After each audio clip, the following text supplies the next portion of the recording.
Well, here is a rundown on some of our national and international headlines for this Tuesday morning. It is, after all, May 9th, 2017. And as always, there are more news stories than we have time for in this short video.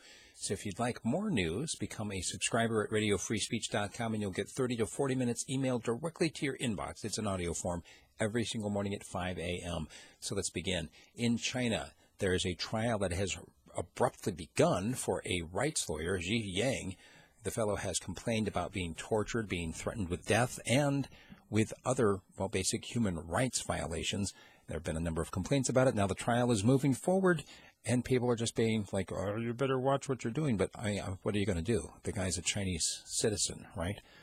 Scientists in the EPA have been let go from their positions out of the advisory board. Some of them are complaining that they're being replaced with industry polluters. There's no bias there, I'm sure. A meeting between Lavrov and Tillerson, so the next high level between Secretary of State Rex Tillerson and the Secretary from Russia, is going to be held May 10th. That's this week in Washington, D.C. Also, the latest on the Trump travel ban. As you know, it's being appealed in two different courts. Basically, the judges are saying, no, you can't enact this. The appeals arguments being held here this week in the next crucial stage of whether or not it's going to be able to proceed. The whole point, they're actually referring back to the promises made during the 2016 election, in which they're basically saying, you promised to restrict the movement of Muslims. You are specifically targeting a religious group. That's against the law. We'll see where it goes from here. In Egypt, the latest on the Muslim Brotherhood trials. There's been a life sentence for the chief of the Muslim Brotherhood. In Afghanistan, the head of the local ISIS group has been killed, according to US and Afghan officials. No confirmation from the folks on the ISIS side of things. In the UK, Facebook has deleted literally tens of thousands of accounts in the head up to the general elections in the UK. There's also been, of course, the elections in France. There's elections coming up in Germany as well. All of this to try to restrict the spread of so-called fake news. Facebook has also been paying for ads in traditional media to basically tell people how to spot fake news. Anti-protest bills around the country. There are at least 20 states right now which currently have legislation which are promising to restrict protesters' rights. A lot of it is an attack on the right to speak out under Donald Trump or against Donald Trump or any of his policies or his administration's actions. That'll be the subject of my commentary today.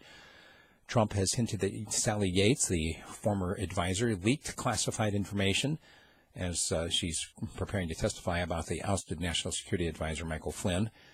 The Texas governor has signed a sanctuary cities ban in a ceremony that was held without notice. The ceremony was held on Facebook Live. People are saying, well, why didn't you do it in public? Critics saying you didn't want any protesters, did you? His spokesman saying, no, this is where people are getting their news now, is on social media. A Domino's delivery driver shot a teenager dead. The 16-year-old apparently was trying to steal the pizza, and now the driver is facing charges for using an unlicensed firearm. A lot of things we could talk about on that issue. Let's move on, though. Nearly 200 asylum seekers are feared dead off the Libyan coast. Yet another boat laden with people going down. Pepe the Frog. You may have remembered this now iconic image. It actually began as basically this pleasantly stoned character, now being used as a symbol for hate groups. He's been killed off by his creator. He's like, I don't want my creation to be used as your hate symbol. Now, I have a problem with cartoons being labeled hate symbols. What is a hate symbol? I mean, something like the swastika, which was hijacked by the Nazis. That's an ancient symbol. You see it in all kinds of cultures around the world. You now can't draw a swastika on anything for any reason without being considered a Nazi. Same thing's now happening with Pepe the Frog, a simple cartoon character. Also, a lot of other stories. I'm going to skip down to a deadly gas leak has killed 18 gold miners in China. And have you heard of gray death? This new dangerous mix of opioids. It includes heroin as well as fentanyl and some other like hybrid strange concoctions that they aren't even sure of. It looks like concrete. It is so deadly that even just handling it, you could be killed from it. I have no idea why anybody would purposely put this in their bloodstream, but it is now changing the face of America's opioid epidemic. Gray death, apparently aptly named. There's more, of course, at radiofreespeech.com. Tell your friends, become a subscriber, and send me an email, steve@radiofreespeech.com. Thank you very much.